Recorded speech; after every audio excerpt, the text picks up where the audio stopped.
لئن شکرتم لأزیدنکم اللہم صلی علی محمد وعلی آل محمد کما صلیت علی ابراہیم وعلی آل ابراہیم انک حمید مجید اللہم بارک علی محمد وعلی آل محمد کما بارکت علی ابراہیم وعلی آل ابراہیم انک حمید مجید۔ باطل کی جو پوجا کرتے ہیں وہ حق کی صداقت کیا جانے، باطل کی جو پوجا کرتے ہیں وہ حق کی صداقت کیا جانے، قسمت میں ہو جن کے گمراہی وہ راہ ہدایت کیا جانے، قسمت میں ہو جن کے گمراہی وہ راہ ہدایت کیا جانے، عادت میں ہو جن کے مکاری، عادت میں ہو جن کے مکاری، فطرت میں ہو جن کے غداری، عادت میں ہو جن کے مکاری، فطرت میں ہو جن کے غداری، وہ محب وطن کو کیا جانے، وہ اسلام کی الفت کیا جانے، وہ لوگ جنہوں نے خون دے کے پھولوں کو رنگت بخشی ہے، وہ لوگ جنہوں نے خون دے کے پھولوں کو رنگت بخشی ہے، دو چار سے دنیا واقف ہے گمنام نہ جانے کتنے ہیں، ہم اپنے دیس کی پہچان کو مٹنے نہیں دیں گے، کہو انشاءاللہ، ہم اپنے دیس کی پہچان کو مٹنے نہیں دیں گے، یہاں اسلام کے پرچم کو کبھی جھکنے نہیں دیں گے۔ میرے نہایت ہی واجب الاحترام تشریف فرما حضرات علماء کرام، دیگر عزیز بزرگوں، دوستوں، بھائیوں، آج کی یہ ہماری عظیم و شان تقریب جو کہ استحکام پاکستان کے مقدس عنوان سے معنون ہے، انشاءاللہ العزیز اس عنوان پہ ابھی میرے بعد ہماری آج کی مجلس کے مہمان خصوصی، میری مراد پیر طریقت رہبر شریعت حضرت اقدس حضرت پیر حبیب اللہ نقشبندی دامت برکاتہ العالیہ حضرت اس عنوان پہ تفصیل کے ساتھ گفتگو فرمائیں گے۔ مجھے حضرت استاد جی نے حکم دیا کہ نہایت ہی مختصر وقت میں نے آپ حضرات کے سامنے قیام پاکستان اور علماء دیوبند کی خدمات اس پہ چند گزارشات پیش کرنی ہے۔ اللہ سے دعا ہے اللہ مجھے شرح صدر کے ساتھ کلام کرنے کی توفیق عطا فرمائے۔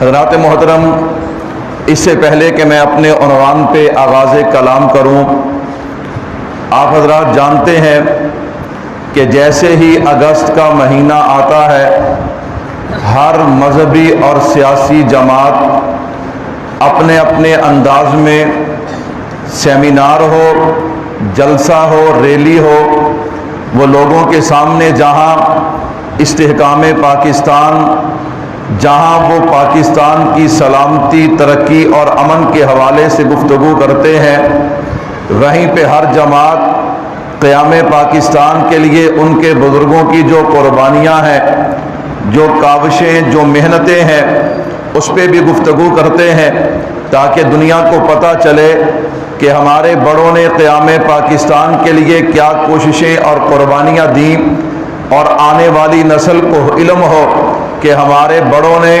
پاکستان بنانے کے لیے کتنی محنتیں کی ہیں، کتنی قربانیاں دی ہیں۔ تو اس لیے ضروری ہے کہ ہم بھی اپنے اکابر کا، جنہوں نے قیام پاکستان کے لیے محنتیں کی ہیں، جنہوں نے پاکستان بنانے کے لیے قربانیاں دی ہیں، ان کی قربانیاں اور کوششوں کا ذکر کریں تاکہ دنیا کو پتہ چلے کہ الحمدللہ علماء اور خصوصاً علماء حق، علماء دیوبند نے قیام پاکستان کے لیے بھی قربانیاں دی ہیں اور استحکام پاکستان کے لیے بھی، تاکہ آنے والی نسل جو ہے، آنے والی نسل تک بھی یہ پیغام پہنچے کہ ہمارے بزرگوں نے پاکستان بنانے کے لیے کتنی محنت کی ہے۔ تو اس لیے میری آج کی گفتگو کا عنوان ہوگا قیام پاکستان اور خدمات علماء دیوبند، اس سے پہلے میں اپنے عنوان پہ آغاز کلام کروں، میں آزادی کے حوالے سے صرف ایک بات کہہ کے اپنے عنوان پہ آغاز کلام کر دوں گا۔ میرے بھائیو، آزادی، اللہ نے انسان کو بہت سی نعمتوں سے نوازا ہے۔ قرآن کہتا ہے وَإِن تَعُدُّوا نِعْمَةَ اللَّهِ لَا تُحْصُوهَا، اگر ہم اللہ کی نعمتوں کو شمار کرنا چاہیں تو اگر ہم شمار کرنا چاہیں ہم اللہ کی نعمتوں کو شمار نہیں کر سکتے۔ اللہ نے ان نعمتوں میں سے ایک بڑی نعمت جو ہے وہ آزادی والی نعمت ہے۔ اللہ رب العزت نے اس نعمت کو کتنی عظمت دی ہے، آپ دیکھیں، انسان تو انسان، جانور حیوان جو ہے جو آزاد گھومنے والا ہے، آپ اسے پکڑ کے اگر قید کر دیں وہ بھی سلاخوں سے سر ٹکراتا ہے، وہ بھی تڑپتا اور پھڑپھڑاتا ہے، وہ اس بات کا اظہار کرتا ہے نا میں بھی غلامی پسند نہیں کرتا، میں بھی آزادی پسند کرتا ہوں۔ جب ایک جانور اور حیوان، چرند اور پرند جو ہے وہ بھی آزادی کی اہمیت کو سمجھتے ہیں تو پھر انسان کے کیا کہنے، غرض جاندار، چاہے وہ انسان ہو چاہے وہ حیوان ہو، وہ آزادی کو پسند کرتے ہیں، غلامی کو پسند نہیں کرتے۔ اللہ نے کتنا بڑا کرم کیا، اللہ نے کتنا بڑا احسان کیا، اللہ نے ہمیں آزاد فضاؤں میں سانس لینے کا موقع دیا، اللہ نے ہمیں اتنا خوبصورت اور آزاد ملک عطا کر دیا۔ تو قرآن کہتا ہے لَإِن شَكَرْتُمْ لَأَزِيدَنَّكُمْ، اللہ نعمت عطا کرے نا، اس نعمت پہ شکر کرنا تمہارا کام ہے، اور نعمت میں اضافہ کر دینا عرش والے خدا کا کام ہے۔ میرے بھائیو، آپ حضرات تھوڑا سا ماحول بنائیں گے، تھوڑی سی توجہ کریں گے، میں اپنے عنوان پہ آغاز کلام کر دوں گا۔ تو میں عرض کر رہا تھا آزادی، اللہ کا کتنا بڑا شکر ہے، اللہ نے ہمیں آزادی والی نعمت عطا کی ہے، لیکن یاد رکھیے گا یہ آزادی والی نعمت، یہ آزادی والی دولت ہمیں ایسے نہیں ملی۔ اگر آپ تاریخ کو اٹھا کے دیکھیں گے، وہ آزادی کی کونپل جس نے غلامی کی زمین کا سینہ چاک کر دیا، اس میں بہت سا حصہ اور بہت سی محنت اور کاوش جو ہے وہ علماء حق، علماء دیوبند کی ہے۔ اس لیے ہم نے آج کے پروگرام میں یہ ہم نے جناب والا، اس کا نام تو استحکام پاکستان، لیکن ساتھ ہم نے یہ طے کیا کہ استحکام پہ بھی گفتگو ہو اور قیام پاکستان پہ بھی، تاکہ دنیا کو پتہ چلے کہ قیام پاکستان کے لیے علماء اور خصوصاً علماء حق نے کیا قربانیاں دی ہیں۔ تو آئیے میں اپنے عنوان پہ آغاز کلام کرنے لگا ہوں، عنوان کو ذہن میں کریے گا، پھر میں انشاءاللہ دلائل کے انبار آپ حضرات کے گوش گزار کروں گا۔ عنوان کیا ہے؟ قیام پاکستان اور علماء دیوبند کی خدمات۔ کیا عنوان ہے؟ سارے نہیں بولتے، قیام پاکستان اور علماء دیوبند کی خدمات۔ اس میں کیا حرج والی بات ہے؟ بعض دفعہ بندہ کہتا ہے جی، میں نے کہا اس میں کوئی حرج نہیں، اپنے لوگوں میں بیٹھ کے اپنے اکابر کے تذکرے کرنا یہ تو خیر و برکت کی بات ہے۔ خیر توجہ کیجئے گا، قیام پاکستان، توجہ رکھنا، یہ جو ہمیں آزادی ملی ہے، میں بات کو نہایت ہی مختصر وقت میں، عنوان ایسا ہے اگر انسان اس پہ گھنٹوں گفتگو کرے نا تو یہ عنوان سمٹتا نہیں ہے، لیکن میں خلاصہ اور نچوڑ دینے لگا ہوں۔ یاد رکھیے گا ہمیں جو آزادی ملی ہے، اس آزادی کے لیے 4 تحریکیں چلی ہیں۔ آپ تاریخ اٹھا کے دیکھیے، آپ کو اندازہ ہوگا۔ میں نے بات سمجھانے کے لیے یہ جو آزادی کی تحریکیں ہیں ان کو 4 تحریکوں میں بند کیا ہے تاکہ بات سمجھ آئے، خلاصہ اور نچوڑ سمجھ آئے۔ سب سے پہلی تحریک کب چلی، چلانے والا کون تھا، بنیاد کون بنا؟ میرے بھائیو یاد رکھیے گا، سن 1600 عیسوی میں انگریز نے جنوبی ایشیا میں قدم رکھا ہے، تجارت کی صورت میں ایسٹ انڈیا تجارتی کمپنی لے کر انگریز جنوبی ایشیا میں آیا۔ جہانگیر کا دور تھا، اب تفصیلات کا وقت نہیں ہے، میں اشارتاً بات کرتا جاؤں گا، توجہ رکھیے گا۔ انگریز تجارت کے لیے آیا، لیکن آہستہ آہستہ اس نے جنوبی ایشیا پہ قبضہ کرنا شروع کر دیا ہے۔ اسی حالات کو دیکھ کر نواب سراج الدولہ جو ایک غیرت مند حکمران تھا، وہ انگریز کے راستے میں آیا کہ انگریز کا راستہ روکو، لیکن وہاں پہ منافق میر جعفر میر صادق جو ہے انہوں نے منافقت کی ہے، نواب سراج الدولہ شہید ہوا، اسی طرح ٹیپو شہید سلطان یہ بھی شہید ہو گئے، یہ دونوں غیرت مند حکمران تھے، فتح علی ٹیپو اسے بھی شہید کر دیا گیا، نواب سراج الدولہ اسے بھی شہید کر دیا گیا۔ اب انگریز کے لیے میدان خالی تھا، وہ قبضہ کرتا گیا، آگے بڑھتا گیا۔ جب یہ صورتحال سامنے آئی نا، پھر ایک اللہ کا ولی وہ تہجد میں روتا، اللہ کے سامنے گڑ گڑاتا، اللہ یہ کیا ہو رہا ہے؟ کل جو تجارت کے لیے آیا تھا وہ ہماری آزادی کو غلامی میں تبدیل کر رہا ہے۔ اس آدمی نے صرف دعا تک بات نہیں رکھی، اس نے عملی میدان میں قدم اٹھایا ہے اور جناب والا حجاز مقدس کا سفر کیا، وہاں 2 سال قیام کر کے پوری دنیا سے آنے والے مسلمان جو ہیں ان سے مشورہ کیا، پھر واپس آ کر برصغیر میں ہندوستان میں واپس آ کر انہوں نے عملی کام شروع کیا ہے، تقریر کے ذریعے تحریر کے ذریعے عوام کو بیدار کیا ہے، عوام کو آزادی کا پیغام دیا ہے، عوام کو بتایا کل جو تجارت کرنے آیا تھا آج ہمارا حکمران بن کے بیٹھ گیا ہے۔ یہی وجہ ہے کہ عوام میں بیداری پیدا ہوئی، یہی وجہ ہے اس وقت جو مسلمانوں کے حکمران تھے ان میں بھی بیداری پیدا ہوئی، اسی وجہ سے یہی نتیجہ تھا محنت کا کہ افغانستان کے حکمران شاہ احمد ابدالی نے مرہٹوں پہ حملہ کر کے انہیں کچل کے رکھ دیا۔ یہ حضرت ہی کی محنت تھی کہ آپ کی محنت کی وجہ سے سید احمد شہید، سید اسماعیل شہید، پھر مولانا عنایت علی، پھر مولانا ولایت علی، انہوں نے میدان جہاد سجایا ہے، انگریز کو للکارا ہے اور آزادی کے لیے جام شہادت نوش کیا ہے۔ میرے بھائیوں توجہ رکھنا، آپ کہیں گے آخر وہ انسان کون ہے جس نے اتنا بڑا حوصلہ کیا، اتنی بڑی جرت کی ہے کہ جس نے سب سے پہلے انگریز کو للکارا ہے اور آزادی کا پیغام دیا ہے؟ میں نے کہا وہ کوئی اور نہیں ہے، وہ علماء حق میں سے، علماء اہل سنت والجماعت میں سے حضرت شاہ ولی اللہ محدث دہلوی رحمت اللہ علیہ ہے۔ اگر سمجھ آئیے تو کہہ دو سبحان اللہ۔ یہ عنوان بہت مشکل ہے۔ یہ عنوان کیا ہے؟ اسے ہر بندہ چھیڑتا ہی نہیں ہے، اسے ہر بندہ چھیڑتا، آپ کسی مولوی کو بٹھائیں نا اس عنوانوں پہ، وہ ایک دو ادھر کی کرے گا، ایک دو ادھر کی کرے گا اور بات ختم کر دے گا۔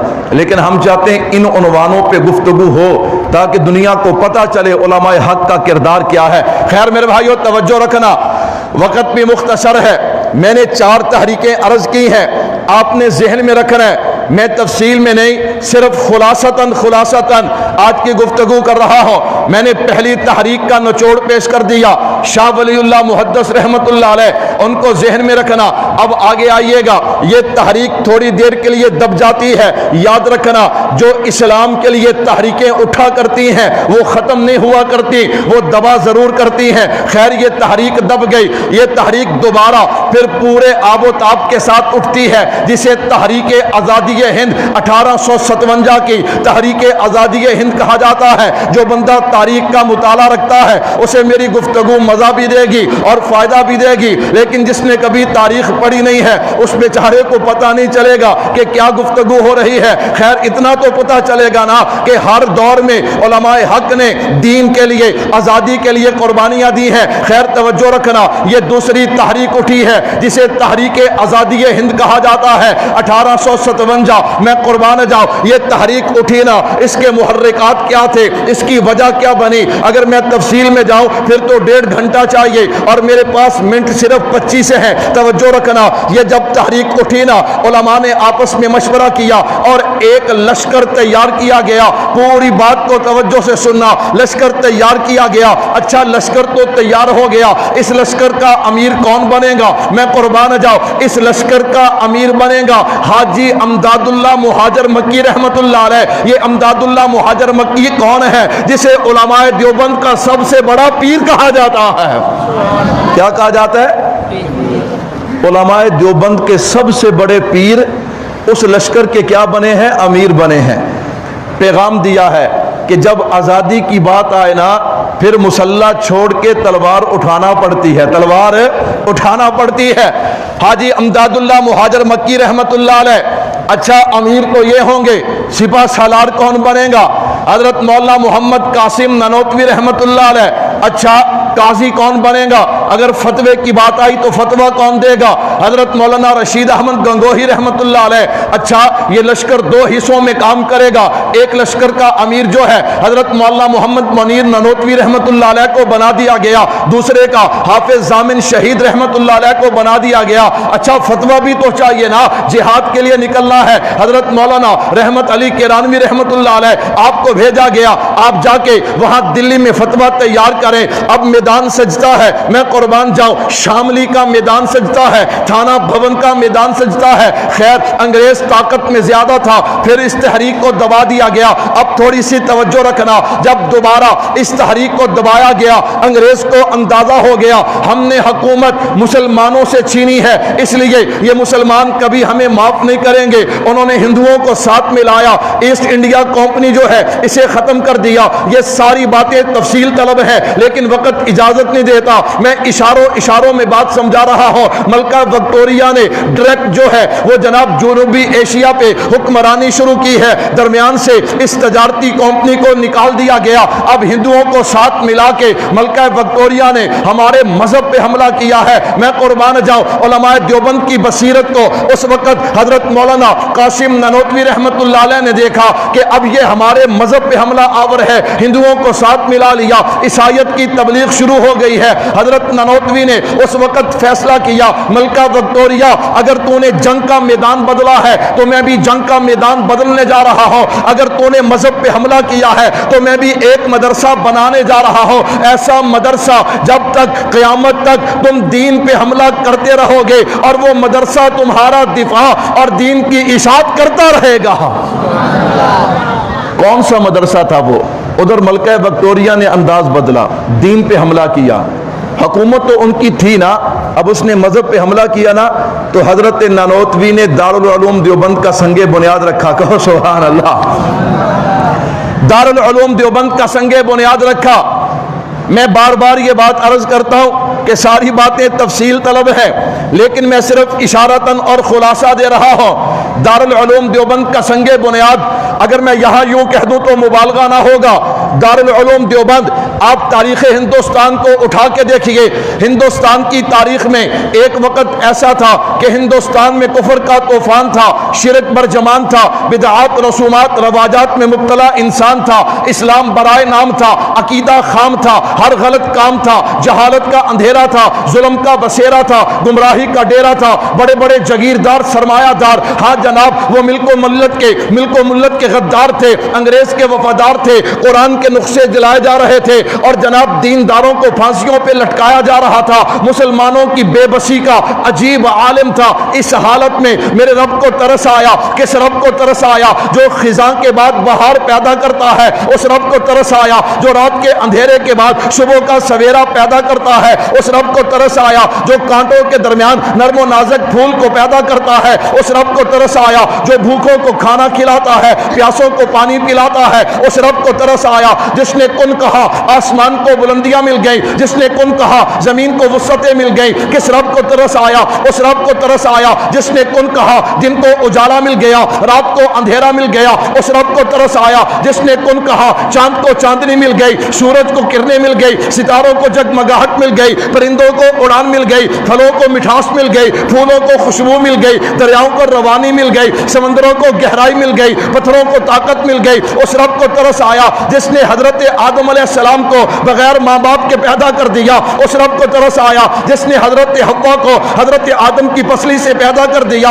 اس رب کو ترس آیا جس نے حضرت نوح کی کشتی کو کنارے پہ لگایا، اس رب کو ترس آیا جس نے حضرت ابراہیم کو آگ سے زندہ باہر نکالا، اس رب کو ترس آیا جس نے اسماعیل کی ایڑیوں سے آب زمزم کو جاری کر دیا، اس رب کو ترس آیا جس نے جناب موسیٰ کے لیے دریاؤں میں راستے بنا دیے، اس رب کو ترس آیا جس نے جناب عیسیٰ کو زندہ آسمانوں پہ اٹھا لیا، اس رب کو ترس آیا۔ اور اس رب نے اس وقت کے کچھ اہل علم اہل تقوی ان لوگوں کے دلوں میں ان کے جناب دماغوں میں یہ بات ڈالی کہ ہندوستان کی سرزمین پہ ایک مدرسے کی بنیاد رکھو۔ اس لیے حضرت مولانا حبیب الرحمن عثمانی رحمت اللہ علیہ فرماتے ہیں کہ دیوبند بنانے سے پہلے ہم نے جو مشورہ رکھا اس میں جتنے بھی بزرگ آئے ہر بزرگ کو اللہ نے خواب کے ذریعے یا الہام کے ذریعے یہ اشارہ دیا کہ ہندوستان ہندوستان کی سرزمین پہ ایک مدرسہ قائم ہونا چاہیے۔ حضرت مولانا نانوتوی رحمت اللہ علیہ فرماتے ہیں میں نے خواب میں دیکھا کہ میں بیت اللہ کی چھت پہ کھڑا ہوں، میری 10 انگلیاں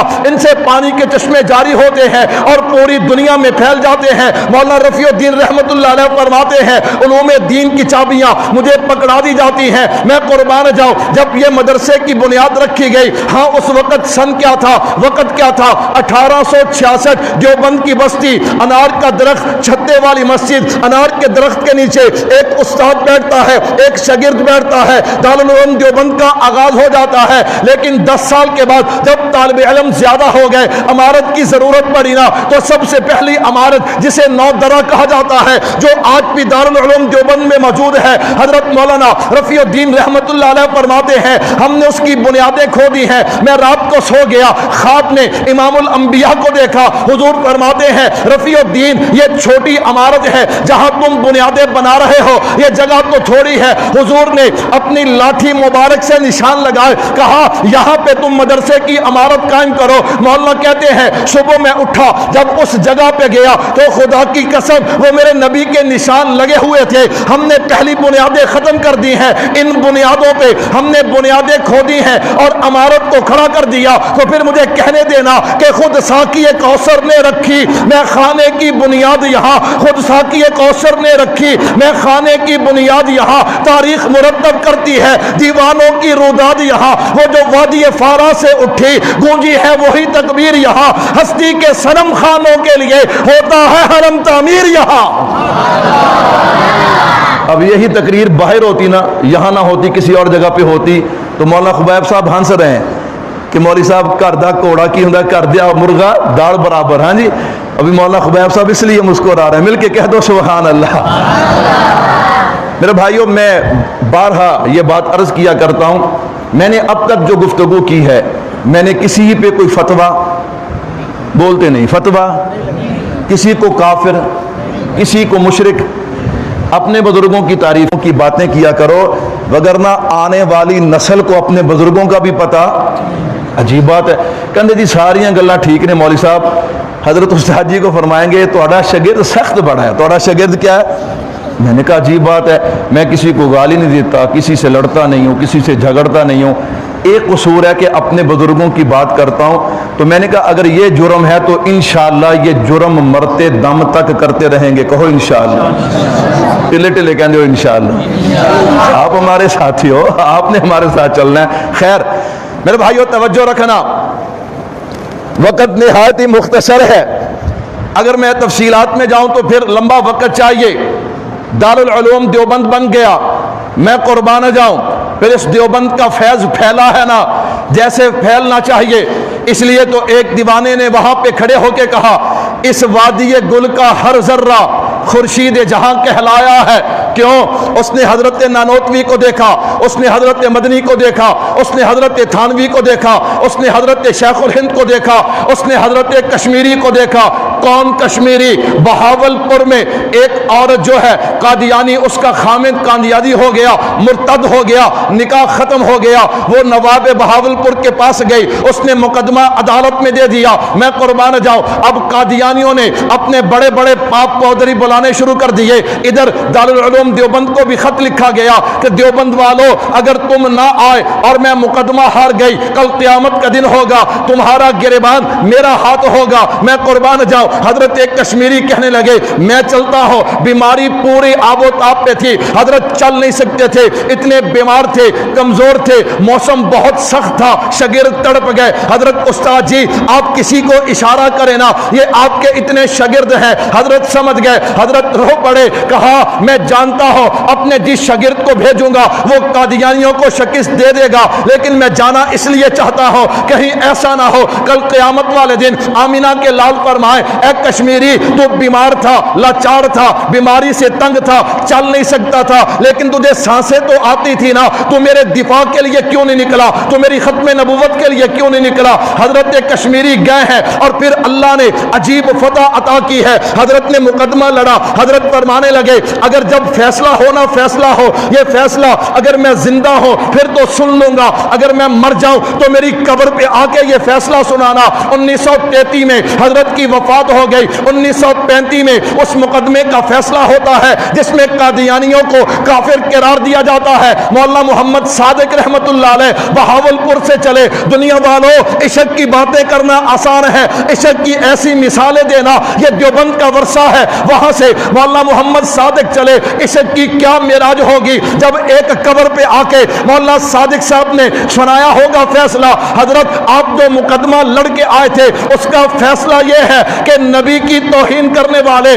نبی کی ختم نبوت کے دشمن ہار گئے ہیں اور ختم نبوت والے جیت گئے ہیں۔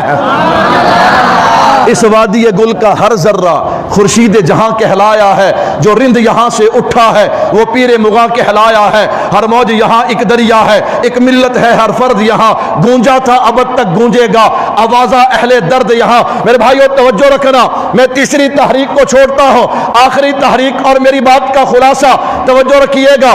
1906 میں مسلم لیگ بنتی ہے، آل انڈیا مسلم لیگ بنتی ہے۔ 1913 میں قائد اعظم محمد علی جناح رحمت اللہ علیہ اس میں شامل ہوتے ہیں۔ توجہ رکھیے گا، آپ کا مطالعہ زیادہ ہوگا، آپ کی تعلیم زیادہ ہوگی۔ ایک پرائمری پاس سے ذرا تاریخ سنیے نا، وہ تاریخ جو تاریخ پاکستان ہے، توجہ رکھنا، یہ علماء دیوبند کا فیض ہے۔ توجہ رکھنا، 1906 میں مسلم لیگ بنتی ہے، 1913 میں قائد اعظم شامل ہوتے ہیں، 1930 میں تصور پاکستان پیش کیا جاتا ہے، 1940 میں قرارداد پاکستان پیش کی جاتی ہے۔ بالآخر الحمدللہ 14 اگست 1947 کو پاکستان مارز وجود میں آتا ہے۔ یہ چوتھی تحریک ہے۔ آپ کہیں گے مولوی صاحب اس تحریک میں علماء کہاں پہ ہیں؟ میں نے کہا صبر تو کرنا، مجھے بات تو کرنے دینا، چل وقت کو دیکھتے ہوئے ساری باتیں چھوڑتے ہیں، قائد اعظم محمد علی جناح کے پاس چلتے ہیں۔ اللہ اکبر، مسٹر جناح عجیب بات کہتے ہیں، کہتے ہیں سنو لوگو، سنو لوگو، میرے ساتھ ایک ایسا عالم دین ہے، اس کے میرے ساتھ تعلق ہے، نسبت ہے، وہ میری تائید کرتا ہے۔ اگر ساری دنیا کے علماء میرے مخالف ہو جائے تو مجھے کوئی پریشانی نہیں ہے، کیوں؟ ایک پلڑے میں اگر ساری دنیا کے علماء کا علم رکھ دیا جائے، دوسرے پلڑے میں اس عالم کا علم رکھ دیا جائے تو ان کا پلڑا جھک جائے گا۔ وہ ایک دیہات میں رہتے ہیں لیکن اللہ نے شان ایسی دی ہے کہ پوری دنیا میں ان کا نام گونجتا ہے۔ وہ عالم پاکستان بنانے میں میرے ساتھ ہے، مجھے کسی کی فکر نہیں ہے۔ مسٹر جناح جلدی بتائیے وہ عالم کون سا ہے؟ کہا وہ عالم حکیم الامت حضرت مولانا اشرف علی تھانوی رحمت اللہ علیہ ہے۔ کئی بندے ستے پہ اٹھ کے کہتے ہیں او جی دیوبندی تا پاکستان بنان دے خلاف سن، پاکستان بنان دے۔ میں نے کہا قائد اعظم سے سنو، اگر قائد اعظم کی بات پہ یقین نہیں ہے اس سے بھی آگے چلو۔ عجیب بات کہنے لگا ہوں، سب سے پہلے تصور پاکستان کس نے پیش کیا؟ آپ کو پتہ ہے کس نے پیش کیا؟ علامہ اقبال نے۔ کب؟ 1930 میں۔ کب پیش کیا؟ اٹھاؤ تاریخ۔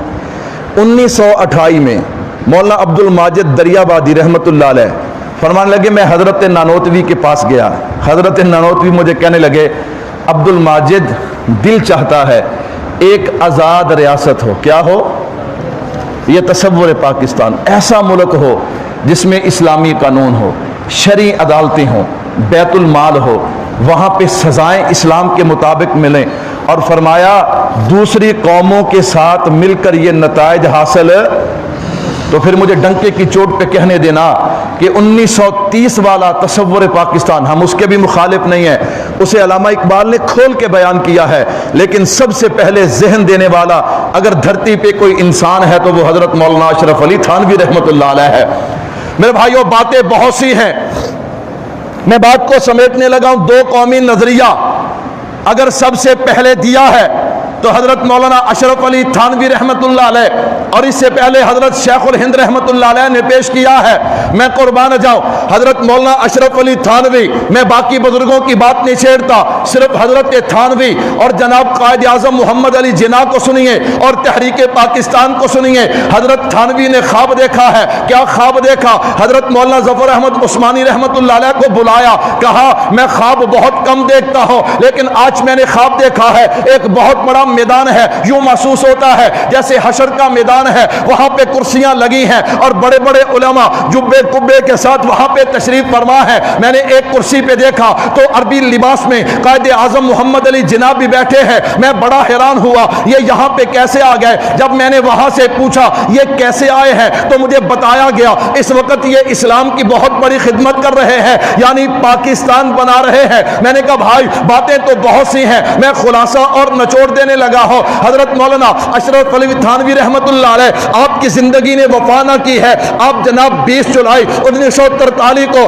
اس دار فانی کو چھوڑ کر آخرت کا سفر کر گئے، لیکن جانے سے پہلے آپ نے 4 جولائی 1943 کو حضرت مولانا شبیر احمد عثمانی کو بلایا، حضرت مولانا ظفر احمد عثمانی کو بلایا، کہا میری زندگی ساتھ نہیں دے گی لیکن میں تمہیں یہ وصیت کر کے جا رہا ہوں کہ میرے جانے کے بعد تم قائد اعظم محمد علی جناح کے ساتھ مل جانا، ہر طرح کی قربانی دینا، اور میرے مریدین میرے شاگردوں کو کہنا کہ وہ قائد اعظم کے ساتھ مل کے پاکستان کے لیے تحریک چلائیں۔ میں نے کہا سن بھائیو، یہ جو چوتھی تحریک چلی ہے جس کے بعد پاکستان معرض وجود میں آیا، اگر میری بات پہ یقین نہیں ہے چلو میں تاریخ میں آپ کو لے چلتا ہوں۔ یہ 11 جون 1947 ہے، قائد اعظم اپنے مکان پہ تشریف فرما ہے۔ حضرت مولانا شبیر احمد عثمانی، حضرت مولانا ظفر احمد عثمانی، مفتی محمد شفیع رحمت اللہ علیہ، یہ تینوں بزرگ جو ہیں آپ کے مکان پہ جاتے ہیں۔ قائد اعظم نے کھڑے ہو کے استقبال کیا، اپنے پاس بٹھایا، ان حضرات نے مبارکباد دی ہے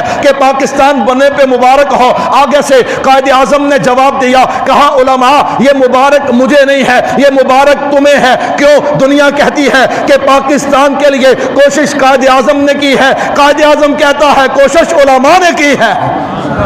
تو علامہ شبیر احمد عثمانی کون ہے؟ یہ دیوبند کا سپوت ہے۔ ظفر احمد عثمانی کون ہے؟ دیوبند کا سپوت ہے۔ اور میرے بھائیو عجیب بات ہے، قائد اعظم محمد علی جناح، آخری بات کروں اور بات کو سمیٹوں، پاکستان بن گیا، اب پرچم کشائی، آپ یہاں پہ پرچم کشائی کریں، اپنے شہر میں کریں، کسی جگہ پہ کریں، تو جو آپ کے ہاں سب سے معزز بندہ ہونا جس کے دل میں ملک کی محبت ہو، آپ پرچم کشائی اس سے کرواتے ہیں یا نہیں کرواتے؟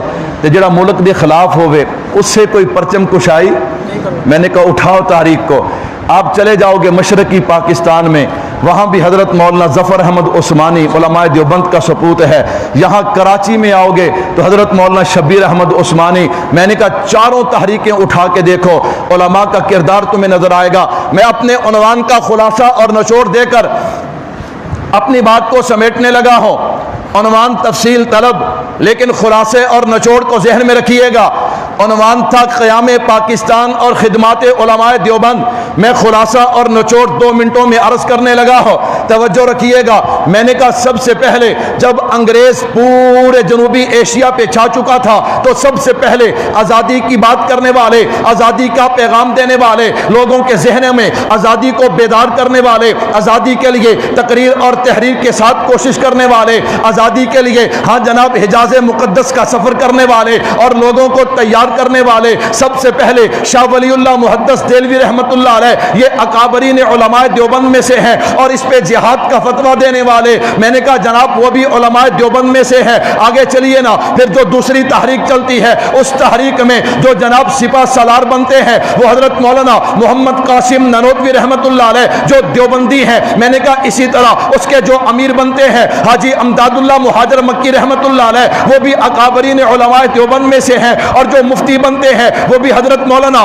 رشید احمد گنگوہی رحمت اللہ علیہ، وہ بھی علماء دیوبند میں سے ہے۔ میں نے کہا آگے حافظ ضامن شہید اور مولانا محمد منیر نانوتوی رحمت اللہ علیہ، یہ بھی علماء دیوبند میں سے ہیں۔ میں نے کہا اسی طرح آپ آگے چلیے نا، پھر دارالعلوم دیوبند کا جب سنگ بنیاد رکھا گیا، کیوں؟ اب ملکہ وکٹوریہ نے، اب انگریز نے ہمارے مذہب پہ حملہ کیا تھا، تو پھر خدا کی توحید کے لیے، نبی کی ختم نبوت کے لیے، صحابہ اہل بیت کی عصمت کے لیے، کلمے کی عصمت کے لیے، قرآن کی عصمت کے لیے، پورے کے پورے دین کو بچانے کے لیے کوششیں کاوشیں کرنے والے، قربانیاں دینے والے، ہتھکڑیاں بیڑیاں پہننے والے اور جیلوں کو آباد کرنے والے، جام نوش شہادت نوش کرنے والے، یہ علماء دیوبند ہیں۔ پھر تیسری تحریک کے لیے تو تحریک ریشمی رومال کے بانی کوئی اور نہیں، حضرت شیخ الہند رحمت اللہ علیہ یہ بھی دیوبندی ہے، ان کا ساتھ دینے والے مولانا عبید اللہ سندھی رحمت اللہ علیہ یہ بھی دیوبندی ہے۔ پھر چوتھی تحریک چلتی ہے تو قائد اعظم کا ساتھ دینے والے حضرت مولانا اشرف علی تھانوی رحمت اللہ علیہ یہ بھی دیوبندی ہے۔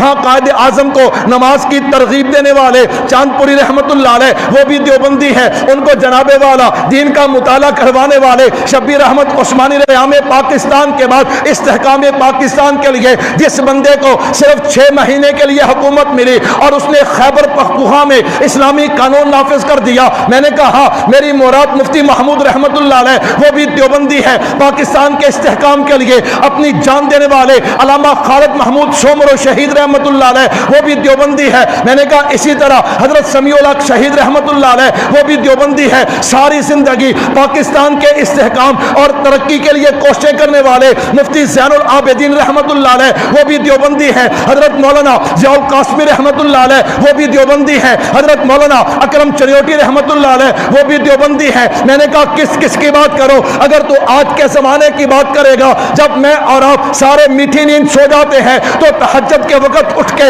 رب کے سامنے رونے والے پاکستان کے استحکام کے لیے، امن کے لیے، سلامتی کے لیے، ترقی کے لیے وہ بھی دیوبندی ہے۔ حضرت پیر ذوالفقار نقشبندی دامت برکاتہ العالیہ وہ بھی دیوبندی ہے۔ حضرت سید جاوید حسین شاہ صاحب وہ بھی دیوبندی ہے۔ حضرت محمد شاہ صاحب وہ بھی دیوبندی ہے۔ میں نے کہا ہاں اسی طرح تو اور بزرگوں کو دیکھتا جا، خواجہ عزیز احمد وہ بھی دیوبندی ہے۔ ناصر الدین خاکوانی وہ بھی دیوبندی ہے۔ حضرت مفتی تقی عثمانی، رفیع عثمانی، حضرت مولانا طارق جمیل دامت برکاتہ العالیہ، میں نے کہا یہ سارے کے سارے بزرگ جو ہیں وہ دیوبندی لگاؤں۔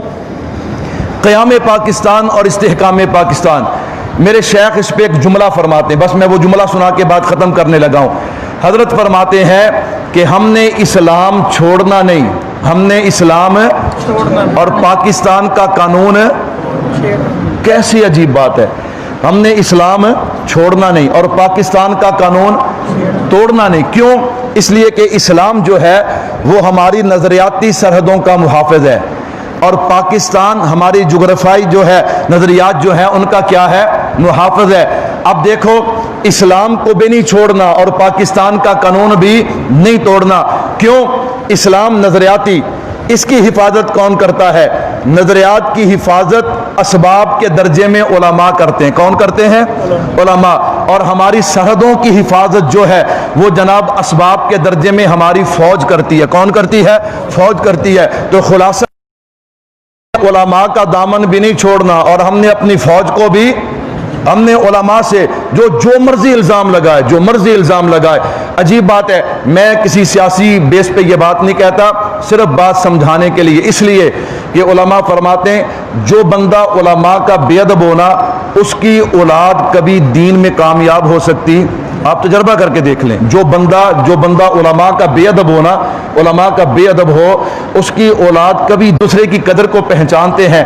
یہ میں نے اور آپ نے، اب مولانا کے مقابلے میں تو مولانا فضل الرحمان صاحب تھے نا کہ عمران خان کے پاس کیوں گئے ہو، لیکن بھائیو چھوٹی چھوٹی بات پہ علماء کے خلاف، علماء کے خلاف، علماء کے خلاف۔ میں نے عرض کیا آپ تجربہ کر کے دیکھو، جو بندہ علماء کا بے ادب ہونا اس کی اولاد دین کے معاملے میں کبھی کامیاب نہیں ہو سکتی۔ تو اس لیے میں نے اور آپ نے اس سے بچنا ہے۔ تو میں عرض کر رہا تھا ہم نے علماء کو بھی نہیں چھوڑنا اور اپنی فوج کو بھی جو جتنی مرضی باتیں کریں، جتنا مرضی بدنام کرے، ہم نے اپنی فوج کو بھی نہیں چھوڑنا۔ اور میں یہ بات کہنا چاہتا ہوں، بعض دفعہ لوگ پریشان ہو جاندے نے، او جی انڈیا نال تے ہن امریکہ بھی ہے تے فلانا بھی ہے۔